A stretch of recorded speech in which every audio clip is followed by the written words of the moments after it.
In this video, we're going to look at oxidation-reduction reactions, or redox reactions. And what a redox reaction is that electrons are transferred from one reactant to another. For example, here hydrogen and oxygen forming water is a redox reaction, as is forming sodium and chloride. Because remember, when we talked about sodium and chloride, sodium, group 1, loves to lose electrons. Chloride, group 7, loves to gain electrons. When that happens, they form an ionic compound.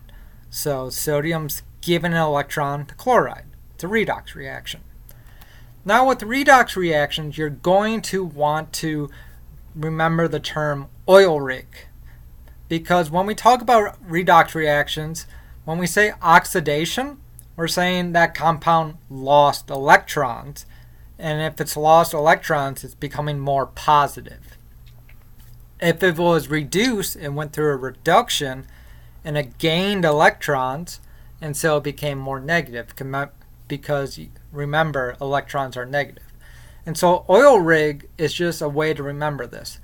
Oxidation is loss of electrons. Reduction is gain of electrons. So when we're talking about loss and gain, we're talking about electrons here. And the example I gave on the first slide when we're talking about sodium and chloride, well, the transfer of electrons doesn't have to be 100% complete, as we see in hydrochloric acid. In hydrochloric acid, you do not make an ionic compound, you make a molecular compound that has a covalent bond. So it's not 100% transfer of electrons, but it's enough that it is part of a redox reaction. So when doing redox reactions, scientists have a method to watch the electrons move from one state to another. And we do that by oxidation states. So let's say we're working with a metal, or not working with a metal plus nonmetal, and we're not involving O2. How do we determine how electrons are transferred? Well, like I said, we have oxidation states, and this allows us to do the electron flow. Note, oxidation states are not ion charges. Just because something has an oxidation state of -2 does not mean that charge is -2. Oxidation states are purely imaginary numbers for bookkeeping purposes. So, these are the rules of assigning oxidation states. And for these rules, higher number trumps lower number. The first rule is that the oxidation state of an atom in a free element is 0. So, elemental copper is always 0. Chlorine and its natural chlorine gas, the oxidation state is always 0. So monatomic ions, their oxidation state is the same as their charge. So we have NaCl. Na, group 1 metal, it's always going to be +1. Chlorine, group 7 metal, or nonmetal, always going to be -1. In neutral compounds such as NaCl, the sum of oxidation states of all the atoms have to be 0. So Na is +1, Cl is -1, NaCl +1 and a -1, 0.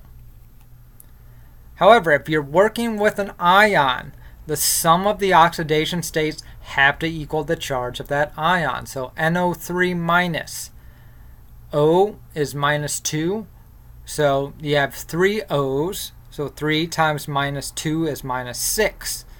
N therefore has to be +5. +5 minus 6 equals -1, which is the charge. So group 1 metals have an oxidation state of +1. Group 2 metals have an oxidation state of +2.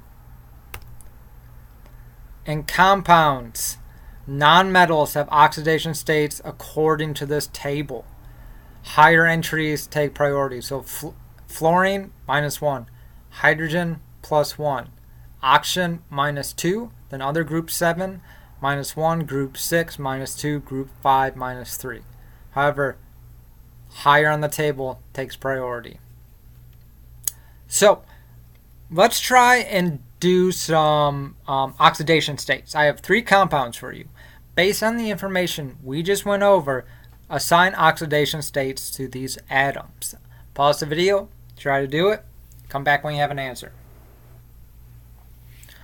Alright, let's look at these answers. So we have silver in its elemental form. Rule 1 says if it's in its elemental form, has an oxidation state of 0. Silver ion charge +1, one of the rules we saw was that if it's a ion with a charge, the oxidation state has to be equal to that charge. How about CrO4 minus or 2 minus? Well, one of the rules we saw is that oxygen is always -2. There's 4 of them, so all 4 of these oxygens makes that a -8. Overall, this charge is -2, so chromium has to be +6, because +6 plus a -8 gives us -2. Alright, now oxidation states are usually whole numbers, but in rare instances they can be half numbers. And like I said, oxidation is an increase in oxidation state, so it loses electrons. Reduction is a decrease in oxidation state. So what we're going to do for these problems is we're going to see what lost and what's gained electrons. So here, carbon lost 4 electrons because it went from 0 to +4. So it lost 4 negative charges, so it was oxidized. Here, sulfur, there's 2 of them, so each one gained 2 electrons because it went from a 0 charge to a -2 charge, so it was reduced. Oil rig. And as the previous example showed, oxidation and reduction happens at the same time. It's not a stepwise process. It happens at the very same time. And we can refer to the things being oxidized and reduced as agents. So the thing that is being reduced, we call that the oxidizing agent. The thing that is being oxidized, we call that the reducing agent. It's a little confusing, I know. But when you're talking about oxidation or oxidizing agent, reducing agent, if it was oxidized, then it's going to be the reducing agent. If it was reduced, it's going to be the oxidizing agent. And when we blow stuff up or light it on fire through combustion, we're actually really doing a redox reaction. So we form water, carbon dioxide, and heat. So let's look at methane gas. H, as we said in our rule, is always going to be +1. Carbon, -4, because this has to be neutral. Oxygen, O2 gas, it is in its element state, so it's 0. Carbon dioxide, oxygen, always -2. We have 2 of those, so carbon is +4, oxygen -2, hydrogen +1. So you can see carbon went from -4 to +4, so it lost electrons. So if it lost, it was oxidized. Oxidation is loss, reduction is gain, oil rig. Oxygen went from 0 to -2, so it gained electrons. So here's another example. I don't have the answer on here, but try and figure out what the redox numbers are for these as well. Now, here is a question I do have the answer for. I have a chemical equation, lithium plus oxygen forming a compound. Determine what the oxidizing agent and reducing agent are. So pause the video, come back when you have an answer. Alright, so let's take a look at this. First, we got to do oxidation states. O2 gas, natural form, 0. Lithium solid, natural elemental form, 0. So let's go to this compound. O is always -2. Lithium +1 because 1, this compound has to be neutral. Second, it's a group 1 metal. So let's take a look. Oxygen went from 0 to -2, so it gained 2 electrons. lithium 0 to +1, so it lost 1 electron. So lithium was oxidized, oxygen was reduced. Therefore, oxygen was the oxidizing agent, lithium was the reducing agent.